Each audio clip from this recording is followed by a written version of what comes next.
بارك على نبينا محمد وعلى آله وصحبه وسلم تسليما كثيرا إلى يوم الدين. أما بعد وعنوانك سيدا تانوي إنك استوى طبعا وكوكو بيه هذا الرقة وحي دمركو وحياله جعله هنا وشاقنه سو شيخ وشاقي موضوع داروي وقيبتي صدام أي تهي konfliktiska iyo dhibaatooyinka ugu badan oo dhex yimaadaha qoyska maxay yihiin iyo sidee loo xalliyaa taas insha Allah taala lacala munaasabo kale inaan kaga hadalno ama meel kale aan kaga hadalnay ayaa dhici karta marka waxyaalahaas hadda ma sii gelayo oo asaaska guriga ku dhisan yahay oo diiniga ah si sariic ahoon inaan isaga dulmaro hadda mooyaane presentationka caaw iguma jirto inaan ka hadlo waayo waxay u baahan tahay waqti dheer dhalinyaradu guurka ka hor maxay u baahan yihiin baa ka mid ah qaybaha uu presentationku ka hadlayo khaasatan dhalinyarada dhulkan ku korotay oo qurbaha ku kortay waxaa ka mid ah gabdhaha in loo treat gareeyo sidii rag oo kale waxyaalaha gabdhuhu laga rabo inay ka digtoonaadaan oo gaar ahaan xiriirada ka horeeya guurka iyo waxyaalaha dhibaatooyinka ay la timaado social networkiga iyo waxyaalahan hadda internetka iyo dhibaatooyinka ka dhasha laakiin gabdhaha waxaan intaa kaga soo gaabsaday 5 qodob oo raggu ay ku jecel yihiin dumarkooda ama dumarka ay ka rabaan ama xaaskiisa qofka uu ka rabo islaamka markaan u eegno waaqica markaan u fiirino taariikh ahaan markaan u fiirino dhinac walba ka fiirino marka galabta ana dumarkii la hadlay oo idin hadlay oo dumarka u sheegay waxa raggu jecel yihiin hadda igu waafaqdaan 5 qodob waa idin sheegay aan u sheegay dumarka marka waan soo koobay way badan yihiin waxyaalaha dumarka aad ku jeceshihiin haddaad ragga tihiin laakiin 5 qodob oo muhiim ah oo asaas u ah gurigaas inuu dhismo ayaan ka soo qaaday kaliya ma garan 5taasna fariinta galabta dumarka waan gaarsiiyay oo on your behalf waan ku gaarsiiyay mawjada hadday doonayaan guryahooda inay xafitaan inay raggu arrimahaas ay jecel yihiin ay ilaaliyaan midda koowaad waa gabadha diinteeda dalabaadna waa gabar mutiicada inay tahay oo muwaafaqa leh oo ninkeeda ka dambaysa oo aan isku taagin oo aan ka hormarin oo aan mucaaradin yaani wixii diinta baan ka hadlaynaa laakiin waa inay waafaqdo ninkeeda oo daaca leedahay waxaan kale oo sheegnay inay sabr looga baahan yahay oo ku sabirto ninkeeda waxyaalo badan baa laga yaabaa inuu gaabis ku noqdo xuquuqdii baa laga yaabaa qaar inuu ka gaabiyo dhibaatooyin khilaafiya laga yaabo inay yimaadaan gabadha waxa looga baahan yahay sabir ninka marka haweenta sabir kale ninku waa jecel yahay mana ilaawo arrinka afraad oo rag dumar ku jecel yihiin waxaan u sheegay gabdhaha inay tahay daryeelka inay ninkeeda daryeesho cuntadiisa hooyigiisa jiifkiisa alaabtiisa sariirtiisa danihiisa umurihiisa khaaska ah si special VIP ah isaga inay u maamusho caruurta iyo reerka iyo xil qaraabada iyo dadka kale aanay la wadaagin waa inuu leeyahay daryeel khaas ah oo VIP ah oo xaaskiisu isaga ay ku maamusho kaliya mawjad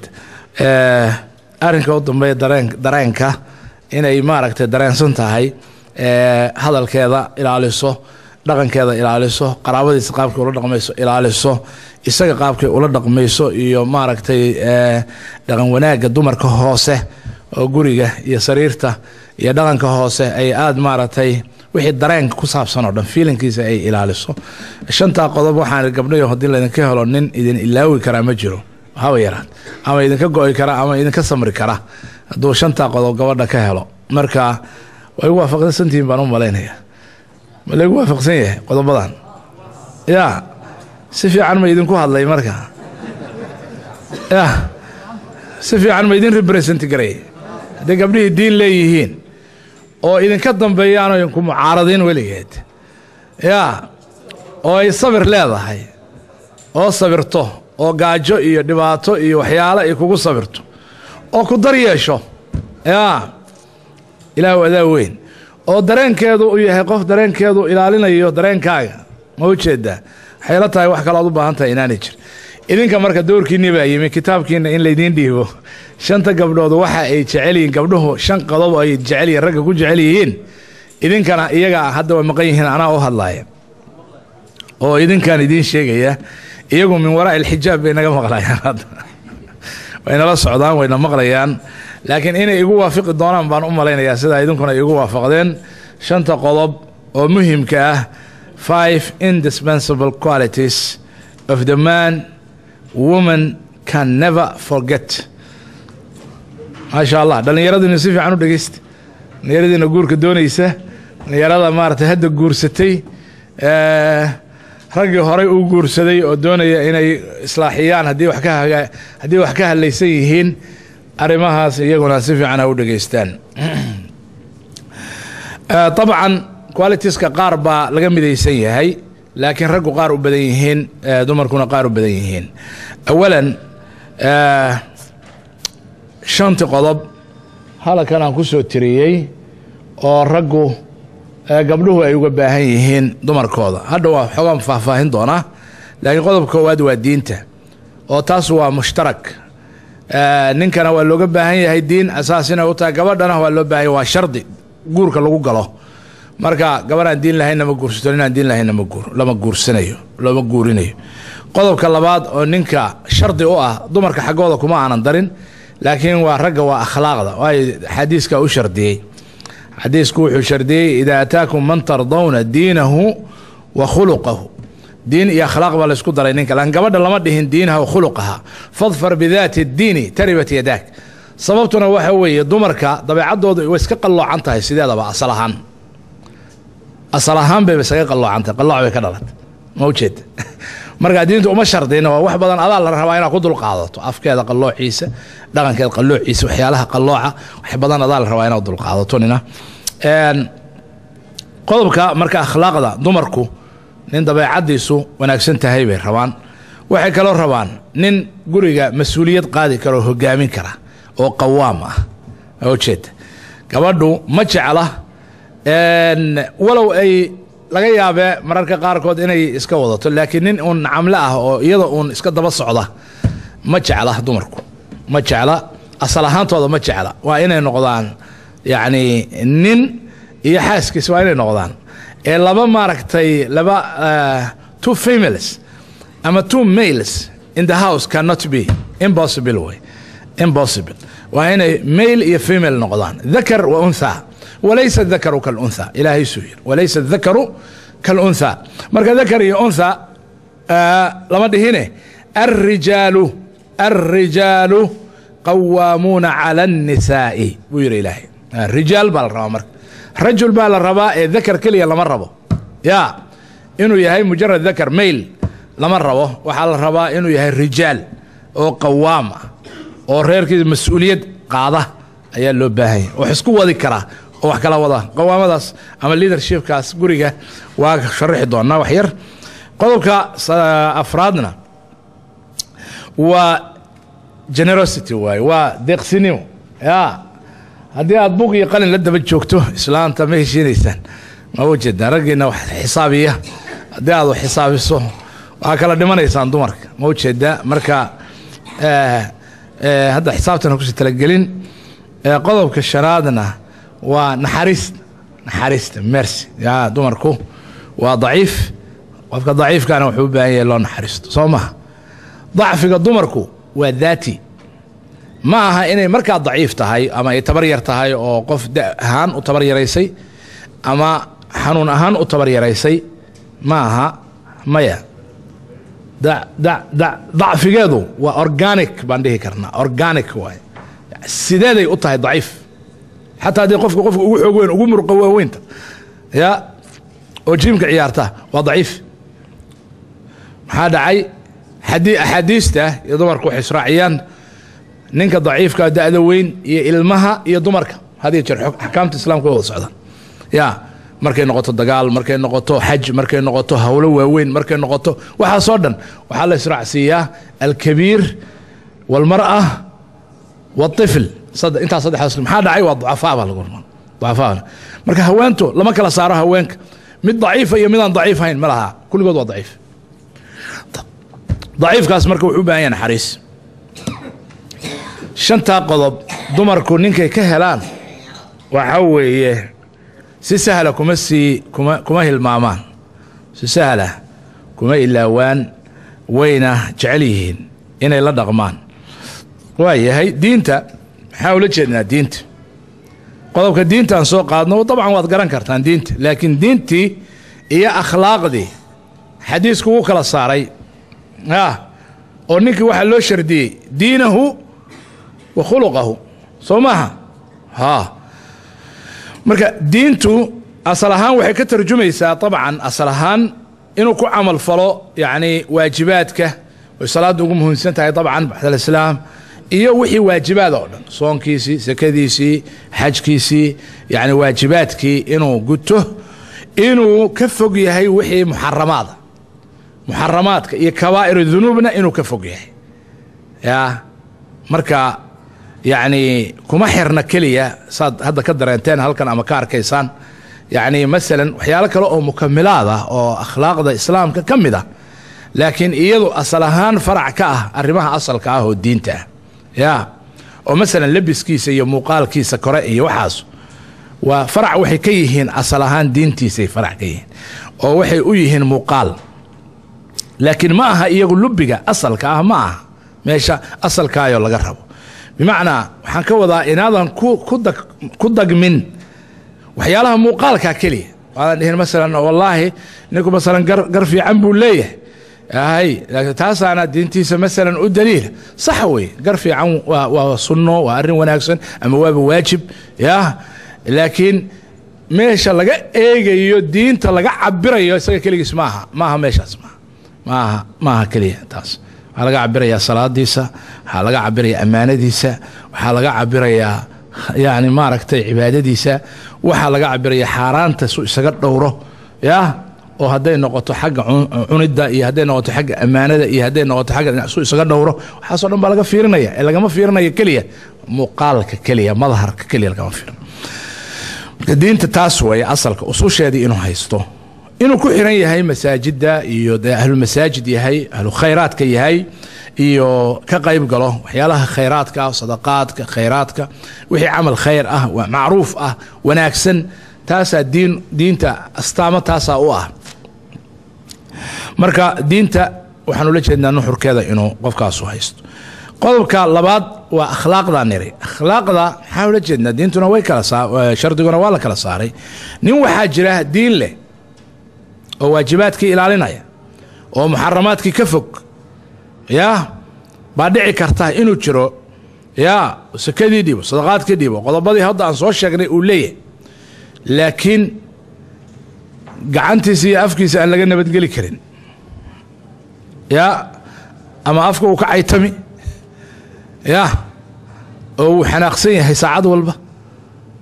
ama gacantuba qaadi haddii lala hadlo oba ka soo horeysa marka akhlaaqda kow waxaa ka ah in afkiisa iyo gacantiisa laga nabadgeli karo oo afkiisuna wanaagsan yahay laysa bifaaxish walaa mutafaxish qaar waxaa jira dumarka caaya rag waxaa jira dumarka la gurta rag waxaa jira dumarka la jaajaalaya hadday iyagu hadlaan 5 buu odhanaya hadday caytanto 10 buu odhanaya hadday hadasho hadalkii 2 ka mid ku celinaya maana saa'ilada maana sheegaysa maana waxa ay tiri wallahi adiga waxaas iyo waxaas adiga taas iyo saad marka deeyadii isaga waxba isma dheeraan isku mid bay noqonayaan waxa la rabaa inuu yahay ninku nin raga oo afkiisa uu dhowrsan yahay akhlaaqdiisu dhowrsan tahay gacantiisuna dhowrsan tahay waanu gabadhii dilino garaacin laysa haulaa'i bikhiyaarikum gabadha garaaco oo feer u soo duubto oo karatay ku barto waxay noqonaysaa hadda ka hor nin macallinaba ku tijaabiyey gabadhii wuxuu bartay karataygu bartay iyadiiba ku tijaabiyey iyadiiba qac gabadhiiba waa maaragtay markay isqabteen wuxuu kala daalay lootu kala daalay hadhow markaan arrinkii dhex galnay ninkii waa nin wanaagsan oo diin leh oo maa sha allah qur'aan xifidsan oo maa sha allah walaal xagga ilaa waxaan diinta iyo akhlaaqda waa kala labo waxa markaas aan fahmay xadiiska nabiga kaleey inuu waxaan diinta iyo akhlaaqda in kala labata oo ninkii waxa dhici karta inuu nin diin leeyahay oo quraankii yaqaan oo adduunkii yaqaan laakiin yani haddaan hadda wax walba asraara ma furfuri karo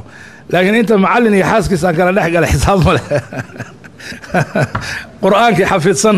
oo gabadhii ka carartay ما شاء الله مركب معلمين ترى الله يقهذا ما هن معلمين سيئين لكن وحن كوذا دينتي أصل ويهينه دي قرآن كي دينتي ويحفسين هوا هذا حتى معلنا وحوي وحلا فيرنا يا دقنك يا أخلاق الله فيرنا يا هدو واحد له قبل يلقوا مني ماي دقن كيس جود حشوت كيسة باكمل أخلاق ده حشمين تكمل إيضا ضدك كلبة وحي الحريرة قرابة ده هل كذا وهذا إنه حشميه أو وينيه واحترام وقدريه أيها لقربها دلقات إنه قل لي هي وحي يلا كدعية هو دعدعة أو دمركا كدعية مصير با كدعية محان كوش هذا الله كدعية أفكار وسكقل عنان كراه وحيالا بدنا وحاسا كدعية مركا وحاس وحال روانينكو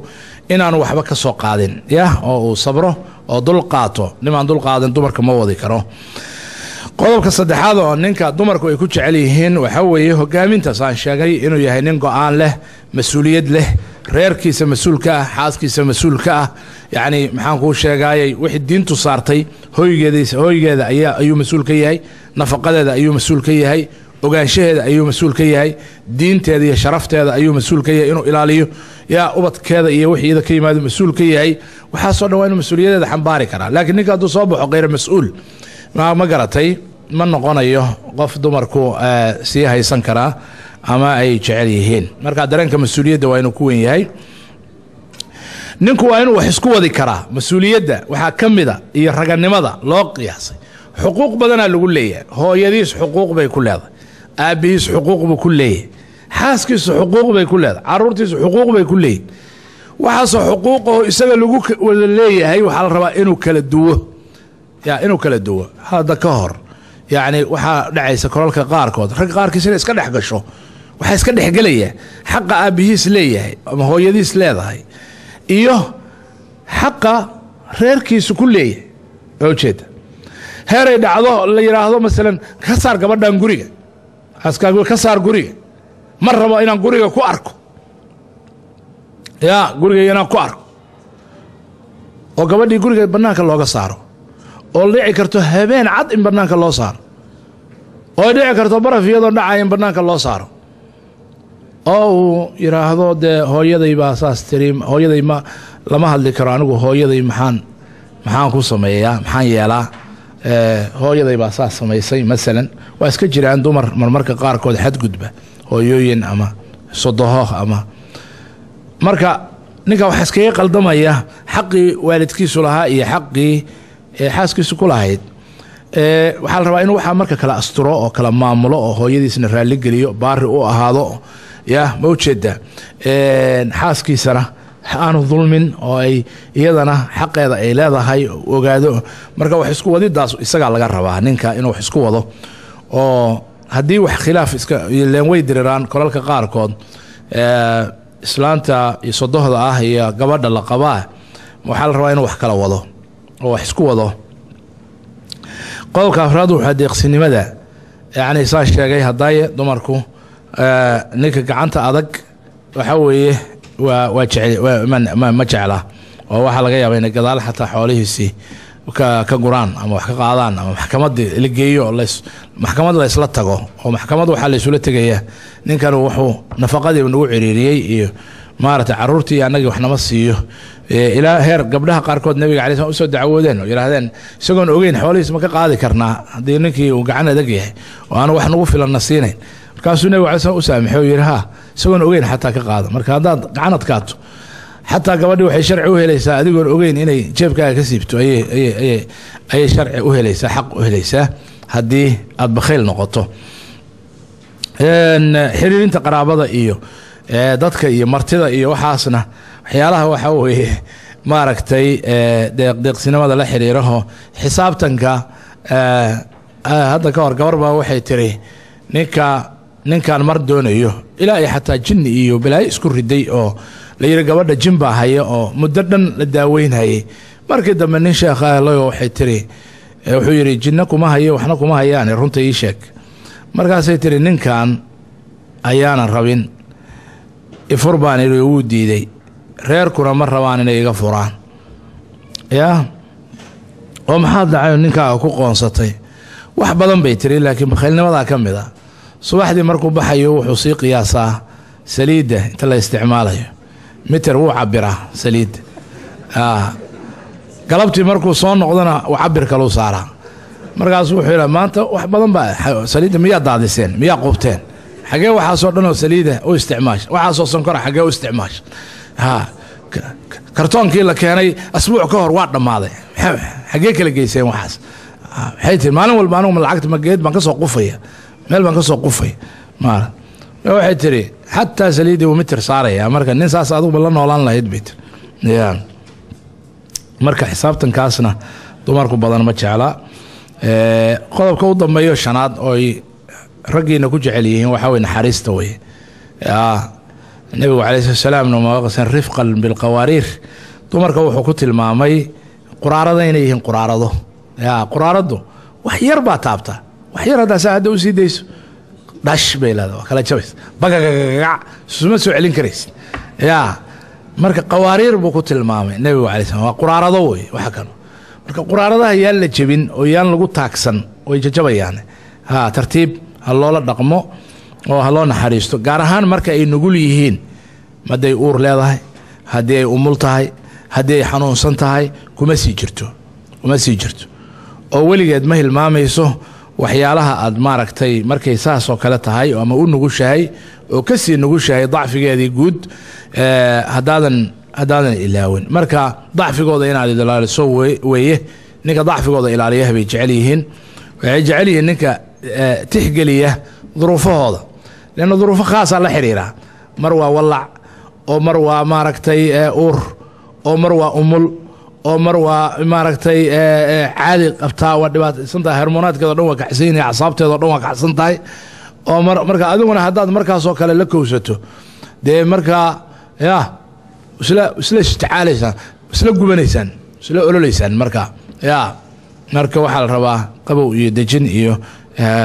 si degan in loo ictibaariyo naxariistay ka mid tahay waqtiyaday baahan yihiin gaar ahaan arrimahaas waa waxyaalaha guud oo kale waxaan ku darayaa marka qodob idinka iyo iyagaba idinka dhexeeya laakiin ragga xaggiisa u badan taasna waxa weeye qodobo muhiim ah oo ragga dhallinyaradaana aan u qishayo inay maaragtay ka faa'iidaystaan waxaana ku tilmaami karnaa bahaaraat waxa carabiga lagu yidhaahdo ama flavors maaragta of love yani jacaylka guriga ayay maaragtay macaaninayaan suugada aan lahayn xawaajka iyo alaabta iyo waxyaalaha lagu dardarin it's not the main thing maaha alaabta mainkaay waa waxyaalo kaleeto content kale waaye laakiin waxaan yaryara lagu daraayo maaragta flavorskaasu macaan bay ka dhigayaan iyo alaabta iyo guriga marka guriguna wuxuu u baahan yahay some flavors buu u baahan flavors marka midaan xataa odayaashu way u baahan yihiin inkastoo iyaga iyo islaamahooda dee isku waqti ay ahaayeen oo isku sabrayaan laakiin dhaqanka guud sida guud oo islaamku ina farayo ama dhaqankiisu waa muhim weeye awalan yacni raganimo iyo yacni akhyaarnimo in dumarka lagula dhaqmo oo bimacnaa wax badan asal waxaa u ah cafis wixii adiga xaaskaaga idinka dhexeeya hadda u fiirso xataa xuquuqda aad leedahay waa meher buu noqon karaa waxyaalo kaluu noqon karaa waxaa asal u ah cafiska wanaagsan inaad cafiso ka tagtaa wanaagsan oo aadan waxba ka dooran oo waxba ka qaadan hada huwa afdal xataa xaq haddaad ku leedahay waxaana u asala ilaahay subxaanahu wa tacaala wuxuu leeyahay aayadda marka la kala tegayo وإن طلقتموهن من قبل أن تمسوهن وقد فرضتم لهن فريضة فنصف ما فرضتم هيه محاك الضمية إلا أن يعفون أو يعفو الذي بيده عقدة النكاح وأن تعفوا أقرب للتقوى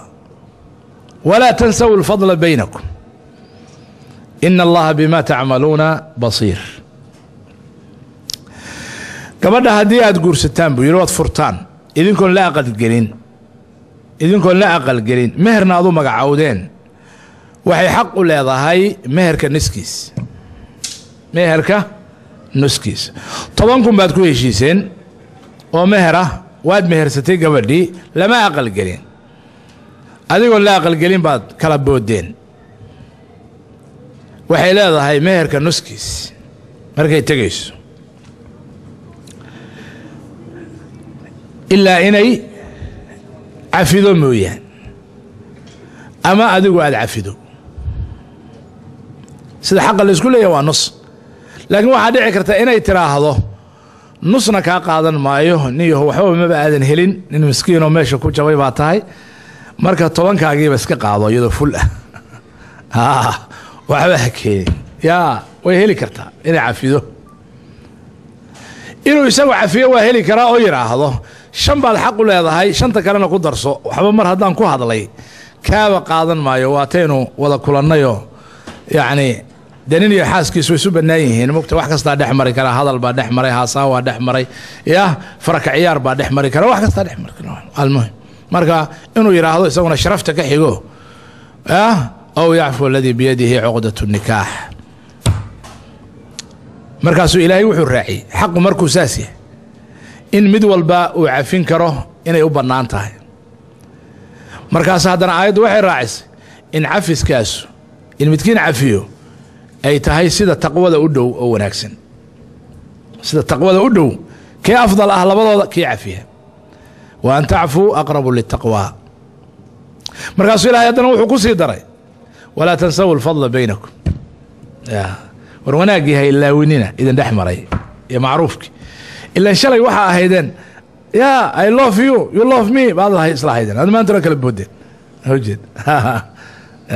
jacayl baad isku soo aadeen haddana waa kala boodeen marka jacaylkii ay ilaawinina shalay jiray iyo wanaagii idin dhex maray marka gentleness baa laga rabaa ninka dumarku jecel ninka gentlemanka ah waxba ka doon Xasan ibn Ali radiyallahu anhu ayaa waxa laga sheegaa inuu furiin badnaa bay qisooyinku sheegaan Xasan ibn Ali ibn Abi Talib radiyallahu anhu marka gabar buu furay markuu gabadhii furay buu xoolo badan u diray oo tiro badan nin adeegihiisa raggii u adeegi jiray buu lacag badan intuu dhibo 100 kuna wuxuu yiri u geey gabadhaas oo tasriixun bi ihsaan waxa weeye mutca leeyahay gabdhaha marka la sii deynayo islaamku wuxuu noo jiday in gabadha la hagaajiyo la sagootiyo qalbigeedii jabay oo furiinka ku jabay hal rabaa in la kabo oo jeed gabadha furayso meherkeedina waa siinaysaa maxaa kale ugu daraysaa sagootisna ugu daraysaa 5 kun oo kalena waxaad leedahay ama 2 kun oo kale ama kunkaas waxa weeye maaragtay isaguna waa sagootis way saas way rag baa la mari kari laayahay waxay qabtaaba ka badan waxay iga qabtaaba anigaba gurigayga gubtayba qoftaan ay wareerisay waxaysay waxa igu samaysay tirsanaya xisaab soo dhiganaya halkan buugi qal marka ala kulli xaal nimayo waxa la rabaa khiyaarnimo gabadhii waxay tiri lacag badan weeye laakiin ninkii miyuu ii soo noqonaya ninkii xasan ah miyaan helaya mardam isagii ma helayo yani isagii ka go'i kari laadahay laakiin xoolihii way siisay waxa kale oo kamid ah serviceka iyo guriga khidmada yani reeg loo adeego wixii loo qabanayo waxay u baahan yihiin meel haday u baahantay la geeyo waxyaalaha hadii la rabo in loo soo qaado yani waxyaalaha soo kale tana yani okay hadalka dumarku أكثر من الرجال رجع وحي وقبليهن حق هذلك أفكودو أفكي كنوا ليهن معنا وحويه مركا لا هذل حاسكا قبل البضن با وحي كاشتكودان نينكي ما هذا اليوم ما أنتو عدن شقو جراء عاو مركو يما تيفيكو ساوفرا يا عشدي وصور ديقا يا عشدي مركا وصور ديقا يا وابسي خورينا يا وسي صعدا قور ما وضا هذل هنا مركا قور أن لا هذلو يا قور وضا هذلنا ما بحينا wuxuu ku leeyahay hadal tirada naga daa hadal maxaa loo baahan yahay mashaaka maanta dhul BBC miyana ayaanu buleey BBC ma aha qofkan wuxuu u baahan yahay la sheekaysato in la fariisato waqti idinka kaligiin ma u jeeda dhageysato ay ku dhageysato adiga aad dhageysato ayaa loo baahan yahay marka hadlaya akhwaani hadalku lacag idin kuma joogo xaasaskiina la sheekayst waxay kale u baahan yihiin hadiyada waxyaalaha flavorska waxa kamid ah hadiyada guriga soo gelin adoon waxba gacanta ku wadin gacanta waxba ku badin xabad barafuunay xabad keegay xabad shokolaataay ya khaasna gabdhaha dambe shokolaatada iyo waxaasii cunaan soo moogidin ya iyo meelaha dukaamada yaryar ee lasoo maro ya ice creamka iyo hey waxaasoo dhammi waa hadiyad weeye marka hadiyad la-aan ha soo gelina guriga tashjiicinta dhiirigelinta hadday wax samayso wanaagsan hadday maarata carruurta wax wanaagsan ku samayso hadday guriga wax wanaagsan ku samayso hadday alaabta wax wanaagsan ku samayso saasaa la rabaa gabdhahana waa laga rabaa maaha ninka keliya ila wataan iri waa mushtarak xayaanahano waa wax la wadaago gabadha ninkeedu intaasoo dhan buu wax bixinayaa waxbuu masruufayaa waxbuu siinayaa waxbuu keenayaa xeranaysaa hadiyad buu keenayaa tan waa tii sanadkii hore laga tegey miyadaaba goorma laga tegey kan haye barafuunkana waa kanoo kale yaa qaata hay maxaa marka dambe waxaan de naga daab marka waxba ha u keenin waxeeda waxaan keenaba haddii la oranayo wax nafle maaha ama dookhaagu ma fiicna haddii la oranayo waxaa la rabaa inay tiraahdo maasha allah wax ka fiicanba lama arag barafuun ka fiican lama arag alaabtaan adiga keenta dumarkuna way jecel yihiin hadiyadda dumar raggooda ay u soo gadaan waxay ka jecel yihiin inaad lacagta iyada siiso waxay ka jeceshahay inaad hadiyadda u keento xabadda hadiyadda haddaad adigu waxaad usoo gaday 100 yahay kunna aad siiso waxay ka jeceshahay 100 ragguna saas oo kale way jecel yihiin xaaskooda waxay ku xusuustaan oo gabadhu waxaa la rabaa suuqa markay soo marto meelaha soo marto odageeda inay tiraahdo hadiyaddan barafuunkan adaan kuu soo gaday maxaawistan adaan kula jeclaaday alaabta yarta adaan kula jeclaaday xogaadan yarta adaan kula jecya waxyaalahaas waxaa loo baahan yahay oo jeedaa waxaa loo baahan yahay nolosha taqyiir bay u baahanta haddaan maanta oo dhan bariis haddaan cunayn dee bisha dhan haddaan bariis cuno waa daalaynaa marka bariiskan miyaan la bedeliyahay oo dhan miyaanu bedeli jirin marka wax walbiina waa saas nolosha bani aadamku iska maluul bani aadamku sidiisaba waxaa loo baahan yahay inaad kolkol bedesho gabadhu sanadkii oo dhan bay waxay ku jirtaa masalan guriga halka caruurta u lebis u dhaq u samay ka saar haddana u lebis u saar iskuulka u dir ka soo qaad iskuulka gey ka soo qaad cashada samay guriga dhaq ka soo qaad sanadkii dhan haddii intaa ku jirto maalin way kaaga baahan tahay inaad tiraahdo haye maanta wax shaqaa ma qabanaysid iskaga soo bax caruurna ma celcelinaysid bahalkiina ma qabanaysid maxaan kuu sheegay ya waxna ma karinaysid ina soo kaxayna keen aniga adiga le waay banaanka le waay banaankan u bixin keligeen aniga adiga le waay banaankan u bixin ma ujeedaa kolkolka saasaa loo baahan yahay kolkolka qaarkood nolosha inaad bedesho fasax yar inaad qaadato walow 2 beri 3 beri 5 beri usbuuc xataa aado waxyaalahaas waa tagyiir loo baahan yahay inaa marmar adiga iyadu meelihiina iska soo ciyaartaan meelihiina iska soo maarata cashaysaan meelihiina inaad maarata iska soo tartantaan ilaa safartii markii lagu jiray nabiga calaysana xaaskiisa uu la tartamay waxa taqyiir faleefar baa gelina noosh yaa Aisha la tartamaya nabiga xil Aisha yaa tartana aniga adiga yalla balkana ciidanka sii socda idin naga tartamayna yaa marka adu waxa oranaysaa anu nin gentleman anahay ma had waxa ciyaarta naga dhaaf caruur miyaan nahay anagu yaa no keeni wax يا عرور ميان بروتكشن oo nabiga cali sama caruur baa markuu xaaskiisa la ordayay markuu cuntada afka ugu gurayay markay iyadu maaragtay ciiday saa korkiisa u marinaysa isna u marinayay saabuunta markay korkiisa marinaysa isna uu saabuunta ka qaadayay oo ay wada qubaysanayeen ya ma jira qof xaaskiisa marna la qubaystay kaliya iyo wada qubaysteen waxa laga yaabaa inaan la soo helin مع ذلك النبي عليه الصلاة والسلام حاسس ولا قوي سنجر نور مسقوش وذا قلي جرين وبيها وذا قوي سنجرين ويسقوش شو بيجرين وصابون تيسمرين جرين موجود اكسبريس لوف بكم تاعي يا بروتكشن حاس كاغا يناد الى الصوين الدفاع له inaad maaragtay sharafteeda iyo magaceeda iyo macnaasheeda difacdo sidoo kale lofkaaga inaad u sheegto jacaylkaaga iyo qadarintaada inaad u sheegto hadaa ka xishoonayso afka inaad soo mariso wallahi anigu xaaskayga waa jeclahay laakiin isbihinbihinta ma aqaan hadaa tira isbihinbihinta iyo maaragtay I love you iyo waxaas iyo ku jeclahay iyo waxaas caruuraha ku hadle laakiin anigu waan jeclahay xaaskay inaan jeclahay shaki kaba jiro ya waaye u sheeg hadaa jeceshahay u sheeg ya waxa kale kamida illegansiga yani xaragada xaaskaaga xaragood gabadha adiguna ninkaaga xaragood gabdhaha galabta waa u sheegay xaarin ninkii arkay xaaskiisa oo aroos u labisanaysa mase wuxuu mooday qof kale oo garan kari waay wuxuu leeyahay qoftaan islaantan sidaan u labisan oo sidaan u mashashuursan yay tahay oo marka qof kale xaafadda soo siyaarto u malay موجد بس waa iyadii ilaan isagu had iyo jeer wuxuu ku arkaa marada umbaaliga baatiga iyo guriga ay ku joogto kali inay maaragtay hortiisa oo waligiis iyada oo alaab maaragtay sida dayaxa oo kale taa sida tamooyan arag marka wuxuu yiri alaabtan annaga ma loo gashado dadka loo gashanayo marka isagana sidaas oo kale gabadhu ka rabtaa sidoo ninku saa uga rabo in cilaansato barfuusato aduun xuruxsato isagana saasa laga rabaa ana wad marba gabar iyo soo qortay waxay tiri nigay muddaan wada joognay waxa aan ku kala tagayno oo aan noloshii la xambaari kari la ahay waxa weeye ninkii inuu qubaysto ma rabo markuu guriga habeenkii markuu yimaado inuu qubaysto ma rabo waxa uu daran un xaajadiisa inuu guto si kastaba ha ku guto khalaas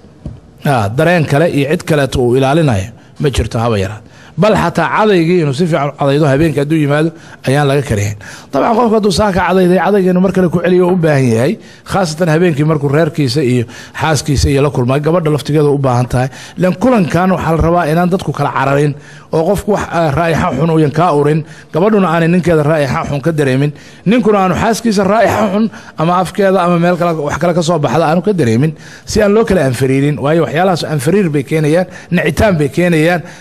walow qalbiga maaragtay la qarsado ama maaragtay la isku khasbo marka waa in nimayahu la xaragoodo saabuun iyo shaambo iyo adduunka way buuxiyeen maanta